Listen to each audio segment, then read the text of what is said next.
जी कहाँ से हैं आप? भरतपुर से हूँ जी भरतपुर से हूँ। भरतपुर से।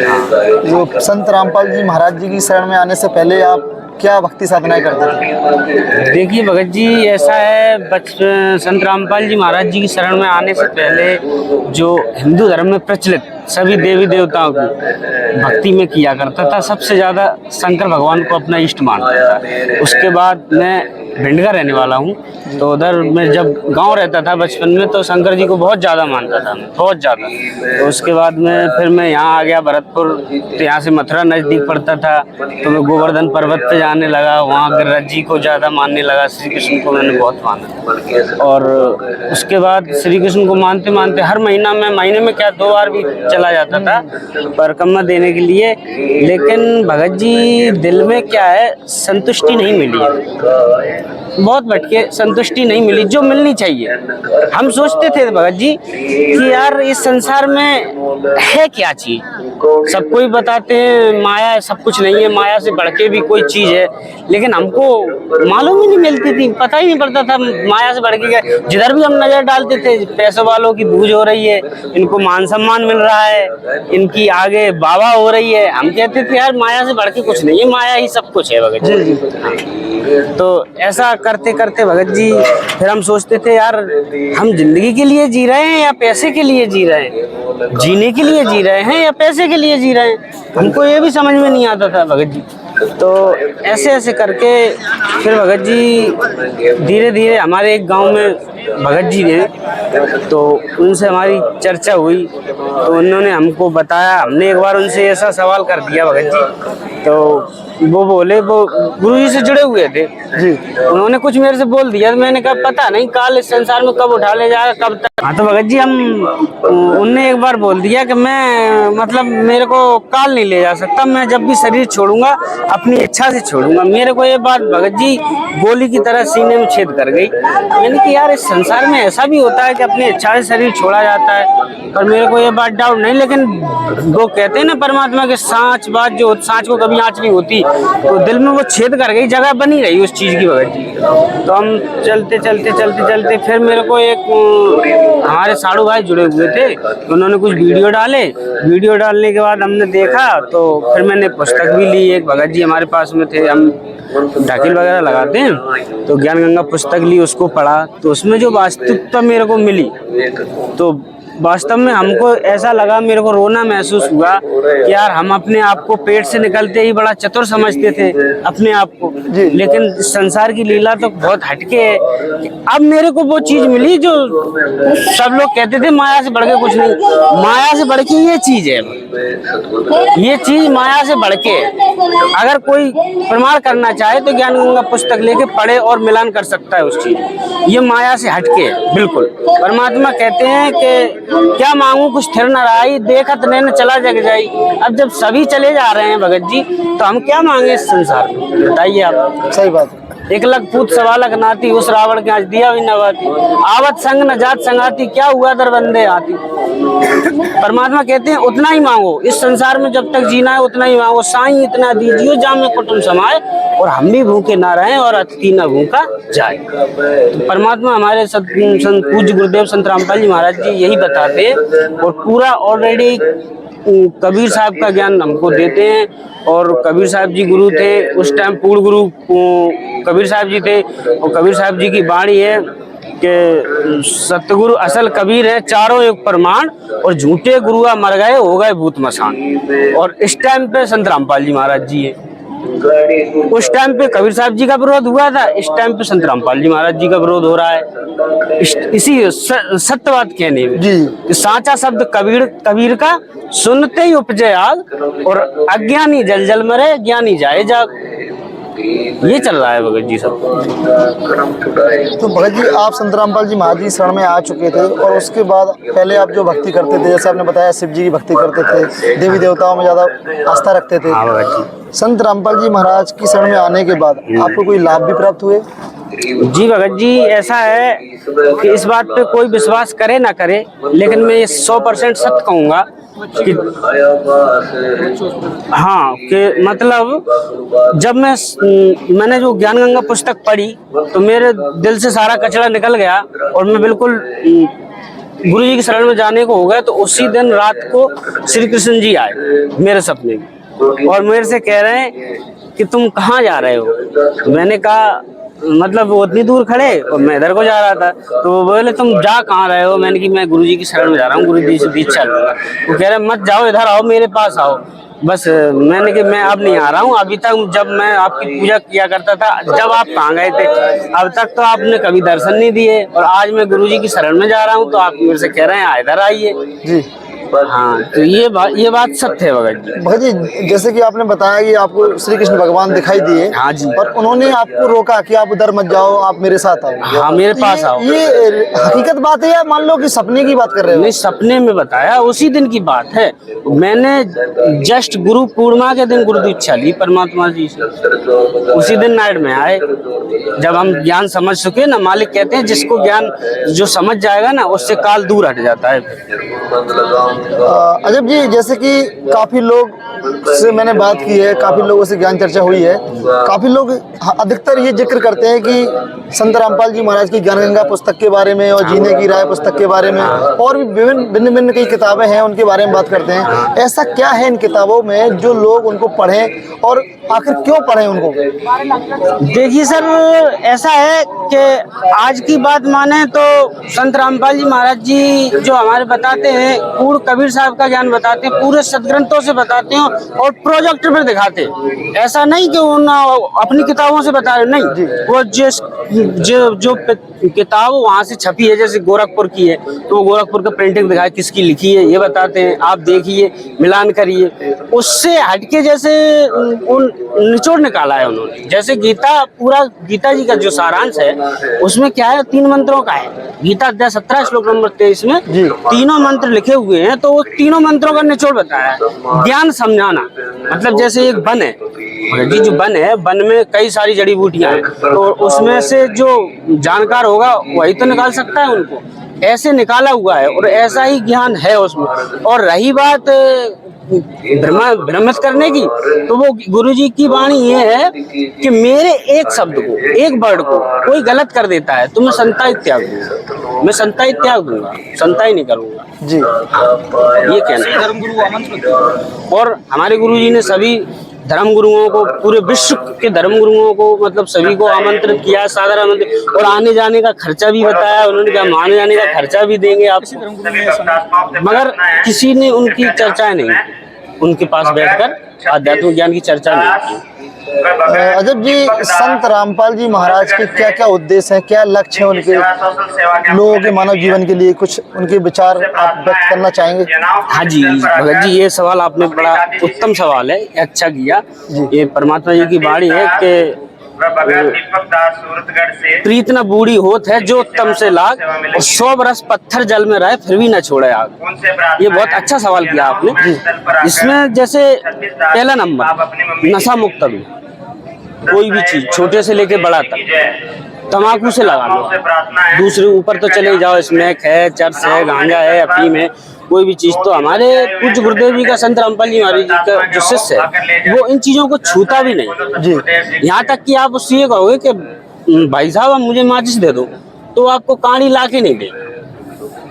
ये नेचर है हमारे भक्तों का, मतलब हमारे गुरु जी के शिष्यों को बीड़ी जलाने को माचिस नहीं देगा, और आपसे हाथ जोड़ के निवेदन करेगा कि सर जी आप इसको नहीं यूज मत कीजिए। दूसरी बात, अब क्या होता है, जैसे आज हमने बेटी को कुप्रथा में लाके, मतलब कुप्रथा में चला के दहेजों के चक्कर में, परमात्मा बताते हैं कि पहले राजा महाराजा दान दहेज दिया करते थे, हम गरीब जनता वैसे ही पिस रहे हैं 2 पार्टों में। तो ये एक कुरीति, ये हटाना।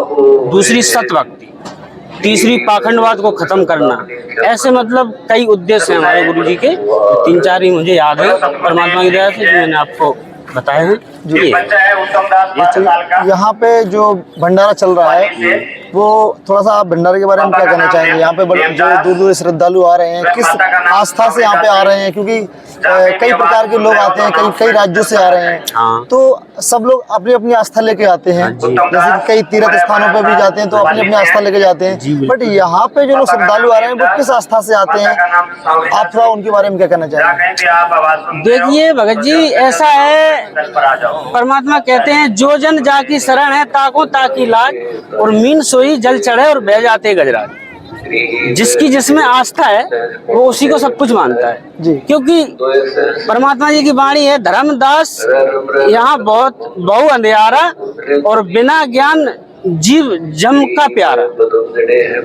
ऐसी कुछ वाणी है, नहीं आ रही दास को पूरी कहना, तो मतलब यहाँ पे बहुत अंधेरा है अज्ञान का, और अज्ञान और ज्ञान की ही लड़ाई है। ये अज्ञान और ज्ञान की लड़ाई है। तो ये जिसको ज्ञान हो गया भगत जी कि हमें मतलब मानुष जन्म दुर्लभ है, मिले न बारंबार, तरवर से पत्ता टूट गिरे भौर न लगता डार। जिसको मालूम हो गया कि मनुष्य जीवन हमें किस लिए मिला है और हम क्या करना चाहिए, तो वो तो यहाँ आ रहा है।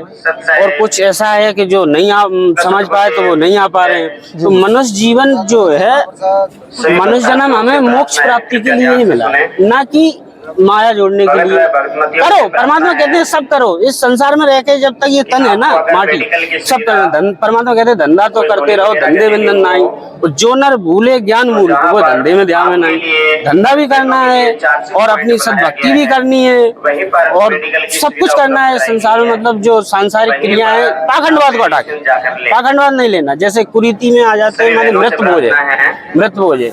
मृत भोज में क्या है, मान लो परमात्मा कहते हैं कि दे पड़ी तो क्या हुआ, झूठी सभी पटी और पंछी उड़ा आकाश को चलता कर गया। अब ये क्या रह गया, और ये सब सिस्टम परमात्मा पाखंडवाद को हटा के ये करना संसार में रह, ये चल रहा है। अब परमात्मा एक वाणी और कहते हैं कि मूड़ मुड़ाए हरी मिले तो सबको लेत मुड़ाए, और बार बार के मूड़ मुड़ाए से भेड़ न बैकुंठ जाए। तो ऐसी वाणी हमारे परमात्मा बताते हैं। और फिर काफी अलग वाणियां हैं जो कि कोई संत नहीं बताता है। संत रामपाल जी महाराज के ये विचार हैं जो बहुत ही अलग हैं, सभी संतों से उच्च विचार हैं।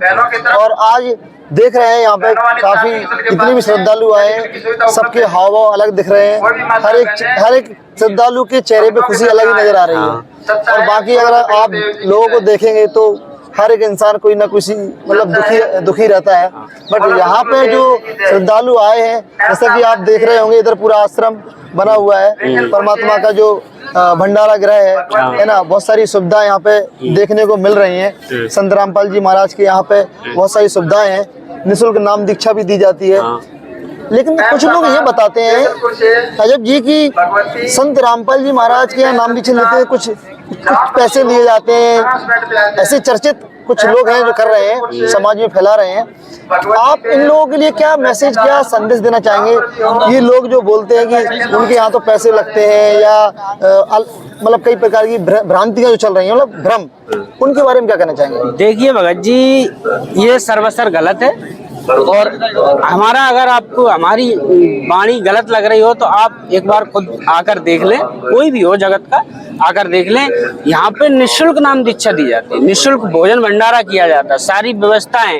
अगर नाइट में कोई रुकता है यहाँ पे आश्रम पे तो उसको रजाई है, तीनों टाइम चाय बिस्कुट आराम कराई जाती है। इधर लैट्रिन बाथरूम बनी हुई, जल स्नान है, वहाँ पे सारी व्यवस्था है। नहाने के लिए साबुन है, कपड़े धोने के लिए साबुन है, ठंडा पानी है, गर्म पानी है, और बच्चों, छोटे बच्चों के लिए दूध भी है, और माता बहनों के लिए अलग व्यवस्था की गई है, और हमारे भगत भाइयों के लिए अलग व्यवस्था की है। नाइट में रजाइयाँ दी जाती हैं, बिछाने के लिए मैट डले हुए हैं। अभी तो क्या है, थोड़ा पानी गिर गया कल, इसके वजह से नहीं यहाँ पे मैट बिछे मिलते हैं, ट्रक मैटों पे चलते हैं। ये सब सारा निःशुल्क होता है, परमात्मा की दया से होता है। इसमें भंडारा चल रहा है, बिल्कुल निःशुल्क चल रहा है, थालियों में खिलाया जाता है। ऐसी कोई असुविधा नहीं है। जिससे यहाँ तक कि आप घर जाओगे यहाँ से जब, तो आपके घर तक जाने के लिए भंडारा दिया जाता है। जी, वो भी निःशुल्क। बड़े समागम में प्रशासन का कोई, हाँ जी, आप यहाँ पे देख रहे हो, अगर कोई छोटा सा जगत का कार्यक्रम होता है तो 100 बेचने वाले पहुंच जाते हैं, कोई चीज बेचने वाले पहुंच जाते हैं, कोई प्रशासन पहुंच जाता है, और फिर भी झगड़े हो जाते हैं। यहाँ पे आप पूरे ऑलरेडी ऐसे 35-40 बीघा का जो आश्रम बना हुआ है, इसमें कहीं भी एक प्रशासन का आदमी नहीं मिलेगा आपको। जी जी, हाँ, पूरे विश्वास से आदमी आता है। और परमात्मा की एक वाणी है, यहाँ पे बोलना पड़ेगी कि कबीरा साँचे धन बेई हैं, जो आगे को हुए और शीश चढ़ाए पोटली ले जात न देखे कोई, मरने के बाद में सब यही छूट जाता। जी जी। तो सच्चा धन है ये, हम जो जितनी है खुशी आत्मा है, ये खुशी आत्मा इनको खुश है, मतलब इनको अपने घर की मालूम पड़ गई कि हम जन्म मरण के चक्कर में क्यों हैं, और हमें अपने निज घर का सतलोक का पता चल गया। जो गीता अध्याय 18 के श्लोक नंबर 62 में गीता ज्ञानदाता अर्जुन को कह रहा है, हे अर्जुन तू सर्व भाव से उस परमेश्वर की शरण में जा जिसकी कृपा से तू परम शांति तथा सनातन परम धाम सतलोक, सनातन सतलोक को प्राप्त होगा। मैं भी उसकी शरण हूँ, गीता ज्ञानदाता खुद कह रहा है कि मैं भी अर्जुन उसकी शरण हूँ, वो मेरा भी इष्ट देव वही है। जब गीता ज्ञानदाता ये कह रहा है कि मेरा भी इष्ट देव वही है, तो गीता ज्ञानदाता तो अधूरा भगवान हो गया ना जी। और फिर गीता के अध्याय 11 के श्लोक नंबर 32 में यही अर्जुन से कह रहा है कि अर्जुन मैं बड़ा हुआ काल हूँ। अब काल साहब से तो सभी लगभग हमारे भगत भाई पहचान, जगत वाले भी जानते हैं, नाम से ही जानते हैं काल किसको कहते हैं। अच्छा है। अब यहाँ आप विचार करिए भगत जी कि यहाँ अगर भगवान का घर होता इस पृथ्वी लोक तो हमारी माता बहनें विधवा नहीं होती, और बेटे से मतलब बाप से पहले बेटा नहीं मरता, और हमारे मतलब माताओं के बहनों के पेट में बच्चा आता ही है और बाप मर जाता है, तो ये परमात्मा का घर होगा। सोचिए एक 84 लाख की योनिया है, एक कुत्ता है, कुत्ते का जीवन देखिए आप, कभी खा जाए, कभी टांग टूट रही है, कभी एक्सीडेंट में मर गया, कभी भूखा प्यासा रात भर भौंकता है, तो ये भगवान को दया नहीं आती इस जीव को, जीव उस बनाया तो उसका ही है, तो ये भगवान का घर ही नहीं है, ये तो काल का घर है। नमक की बोरी में शक्कर का स्वाद हो रहा है, हमको मालूम नहीं था आज तक। आप ज्ञान गंगा को पढ़िए, आपको मालूम पड़ जाएगा काल कौन है। एक नहीं 6 आपको उदाहरण मिलेंगे, ऐसा नहीं है। आप प्रमाण करिए सदग्रंथों से, पहले प्रोजेक्टर पे दिखाते हैं, सब चीज तो कराते हैं परमात्मा। यदि कोई ज्ञानगंगा पुस्तक या जीने की राह है या कोई नाम दीक्षा लेना चाहे, जो लोग आपको देख रहे हैं आज, तो उन लोगों को आप क्या कहना चाहेंगे, वो कैसे संत रामपाल जी महाराज की शरण में आ सकते हैं? देखिए सर, इसके लिए बहुत ही सिंपल तरीका बना दिया मालिक ने, परमात्मा की बाणी है। विश्वास करे ना कोई कि आज जो प्रोजेक्टर है, चिप है, मेमोरी कार्ड, सीडी, डीवीडी और भी कई चीजें, लाइव चैनल हैं, ये सब इसी ज्ञान को फैलाने के लिए बनाए हुए हैं। 1997 से पहले ये कुछ नहीं था, ये कुछ नहीं था 1997 से पहले। आज आप देख रहे हो नेट के द्वारा कितनी बड़ी बड़ी फिल्म जो होती है यहीं से भेज दी जाती है, आपके व्हाट्सएप द्वारा आपके मोबाइल में पहुंच जाती है। ये इसी ज्ञान के लिए है। हाँ, अगरम बगरम चल रही है, वो चलने दो, कितने दिन चलेगी मालिक कहते हैं कंट्रोल कर लेंगे उसको। ये सारी चीजें, तो आप YouTube चैनल खोलिए, उस पर सर्च करिए संत रामपाल जी महाराज जी, तो आपका चैनल आएगा। फेसबुक पे जाइए, उस पर सर्च करिए, ये सब जैसे क्या नाम, इंस्टाग्राम है, पिंटरेस्ट है और जो ट्विटर है, इन पे सारी चीज़ों सब पे दिए। और फिर रही बात जो हमारे टीवी पे चैनल आते हैं, 2 4 5 10 चैनल चला रखे हैं मालिक ने। साधना चैनल है, ईश्वर चैनल है, श्रद्धा चैनल है, नेपाल चैनल है, और से भी हैं 2 4 13 14 चैनल हैं। उन पे पीली पट्टी चलती है, उन पे एक नंबर दिया जाता है, उस नंबर पे आप कॉल करिए, आपसे नाम पता पूछा जाएगा, या SMS की बोलेंगे वो तो SMS करिए, आपका अपना पता दीजिए, आपकी पुस्तक घर आ जाएगी 15-20 दिन में। बहुत सिंपल तरीका कर रखा है मालिक ने।